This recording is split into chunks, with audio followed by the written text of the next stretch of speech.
حدیث مبارک ہے اور بہت ہی ہے تو مختصر لیکن بڑی پیاری حدیث مبارک ہے۔ اچھا، حضرت جابر رضی اللہ تعالیٰ عنہ یہ راوی ہے حدیث مبارک ہے۔ قال قال رجل للنبي صلی اللہ علیہ وآلہ وسلم یوم احد ارأیت ان قتلت فأین انا۔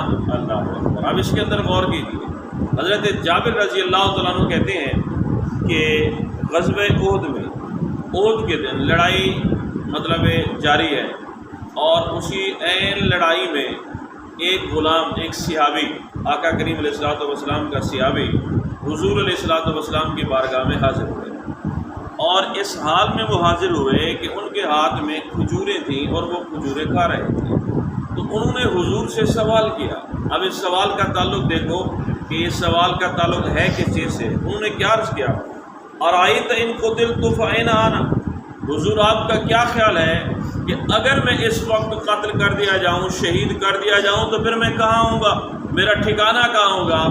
اب یہ صحابی کا سوال بتا رہا ہے کہ اسے معلوم تھا کہ آقا کریم علیہ الصلوۃ والسلام اپنے ہر صحابی اور اپنے ہر امتی کے ٹھکانے کو جانتے اور پہچانتے ہیں۔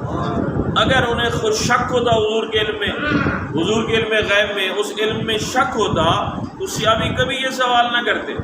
وہ جنگ میں جس طرح لڑ رہے تھے اسی طرح، لیکن نہیں، انہیں پتہ تھا کہ میری نیت کو بھی حضور جانتے ہیں، میرے اس عمل کو بھی جانتے ہیں، عمل کے خلوص کو، نیت کے خلوص کو، اور جب میری وفات ہوگی، شہادت ہوگی تو اس وقت میرے ایمان کی کیفیت ہوگی، حضور اس کو بھی جانتے ہیں، اور پھر اس ایمان کے جس حال میں میری موت ہوگی تو اس کے انجام کو حضور جانتے ہیں، تبھی تو وہ سوال کر رہے تھے۔ تو جب انہوں نے سوال کیا تو آقا کریم علیہ الصلوۃ والسلام نے پتہ جواب کیا دیا؟ قال فی الجنہ، حضور نے فرمایا کہ تیرا ٹھکانہ جنت میں ہوگا، تیرا ٹھکانہ جنت میں ہوگا۔ اب اگر کوئی کہے، یہ ایمان کی کمی سے ہوتا ہے، لوگ شکوک و شبہات ڈال دیتے ہیں، اگر کوئی کہے کہ یار یہ کیسے کہ جناب حضور نے کہہ دیا تو جنت میں جائے گا، اللہ کے بندے، جنت یا جہنم جو ہے اس کے مالک و مختار آقا کریم علیہ الصلوۃ والسلام کی ذات ببرکات ہے۔ اور جس کو بھی جنت، عشرہ مبشرہ کو دیکھ لیں، جن 10 صحابہ کو حضور نے جنت دنیا میں جنتی قرار دیا، ان کو عشرہ مبشرہ کہا جاتا ہے۔ حالانکہ ان کے علاوہ بھی بہت سارے صحابہ ہیں جن کو حضور نے دنیا میں جنتی کہا، لیکن وہ مخصوص ہے، ایک مطلب عشرہ مبشرہ ان کو بولا جاتا ہے۔ سب مکاتب فکر کے لوگ مانتے ہیں کہ حضور نے انہیں جنتی قرار دیا۔ اس کا مطلب یہ ہے کہ اگر حضور نے انہیں جنتی قرار دیا ہے تو ان کی زندگی میں دیا تھا، ان کی زندگی میں دیا تھا، ان کی وفات تو بعد میں ہوئی۔ تو آقا کریم علیہ السلام، اور وہ کئی سال تک رہے۔ حضرت علی المرضیٰ کو دیکھ لیں، خلفائے راشدین کو چلو دیکھ لیں کہ حضرت علی حضور علیہ الصلوۃ والسلام کے پردہ فرمانے کے 30 سال بعد ان کی شہادت ہوئی۔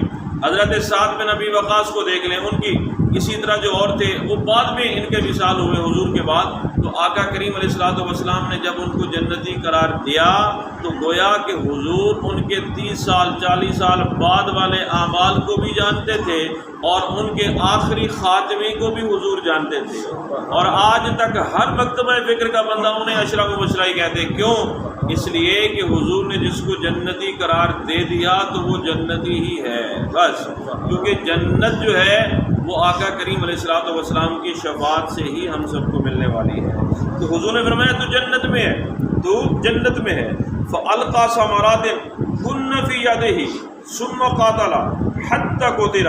اچھا، تو اس کے ہاتھ میں وہ کھجوریں تھیں، وہ کھا رہا تھا۔ جب اس نے سنا نا کہ میرا ٹھکانہ تو جنت میں ہے، اس نے کہا یار پھر جنت میں جانے کے لیے تو بندے کو جلدی کرنی چاہیے، اب تو انتظار بنتا نہیں۔ فَأَلْقَى ثَمَرَاتٍ كُنَّ فِي يَدِهِ، تو اس نے وہ ثمرات کو پھینک دیا جو اس کے ہاتھ میں تھی، وہ پھینک دیا۔ ثُمَّ قَاتَلَ، پھر وہ لڑنے لگ گیا۔ حَتَّى قُتِلَ، یہاں تک کہ وہ شہید ہو گیا، پھر وہ لڑتے لڑتے شہید ہو گیا۔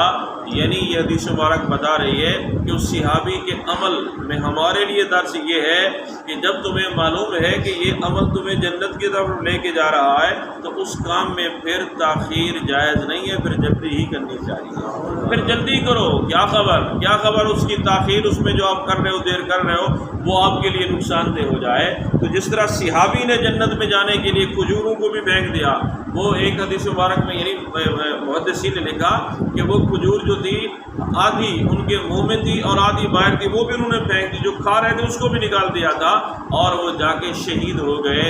انہیں پتہ تھا کہ حضور نے مجھے جنتی قرار دیا ہے، تو یہ کھجور جو ہے نا یہ بھی جنت میں حائل نہیں ہونی چاہیے، میں فوراً جنت میں جانا چاہتا ہوں۔ تو یہ دو حدیث ہم نے آپ کو پیش کی، ایک مختصر اور بھی حدیث مبارک